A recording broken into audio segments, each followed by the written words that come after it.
Merong tina-target ngayon ang Golden State Warriors sa paparating na off-season at ayon sa ibang source nasa radar na ng Warriors si Derek White ng Boston Celtics at si Giannis Antetokounmpo ng Milwaukee Bucks. Well, nakita nga natin ang puwersa ng Warriors nitong season matapos makuha si Jimmy Butler pero sa kasamaang palad naging minalas ito matapos matalo sa Minnesota Timberwolves sa 5 laro lamang.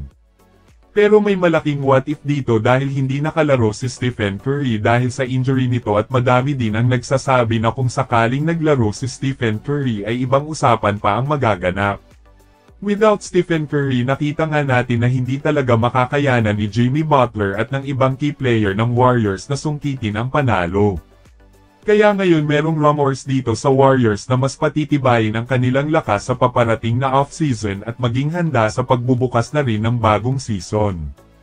Nais kumuha ng Warriors ng isang player na tila may kahawig kay Stephen Curry at ito nga si Derek White, aminado na hindi man sa buong galaw pero sa 3-point shooting na alam naman natin lahat na merong patunay na itong si Derek White sa 3-point shot at malaki ang maiitulong nito kapag wala si Stephen Curry sa court. At si Giannis Antetokounmpo syempre wala na kung ano-ano pa dahil alam din natin lahat ang kalidad ng The Greek Freak na si Giannis Antetokounmpo. Madaming koponan ang nagnanais na kukuha dito kay Giannis Antetokounmpo at isa na nga ang Denver Nuggets at Miami Heat at iba pang koponan. Sa ngayon ang Warriors ay isang malaking landing spots din ng superstar at maging malakas nito ang Warriors kapag nagkataon, magiging malakas nito ang Warriors kapag makuha nila si Giannis at syempre hindi lang si Giannis dahil sa uulitin isa din si Derek White sa target ngayon ng Warriors. Habang madaming nagrereklamo naman sa discarding ginagawa ni Shai Gilgeous-Alexander para makabingwit ng foul, inulan ito ng batikos ng iba na kisyo pabor daw ang tawag ng referee kay SGA at sa OKC dahil kaunting sabit lang daw na wala namang foul pero tinatawagan agad ng referee.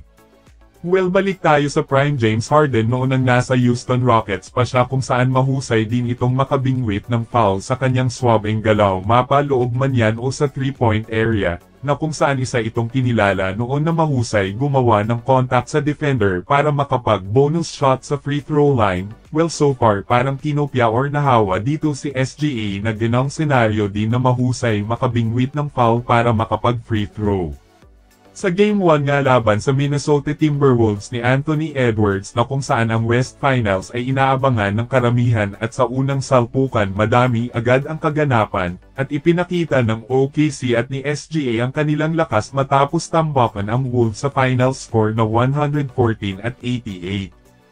Ang isa sa mainit na pinag-uusapan sa Game 1 itong si Shai Gilgeous-Alexander na pinangunahan ang OKC na nakapagtala ito ng 31 points, 5 rebounds at 9 assists.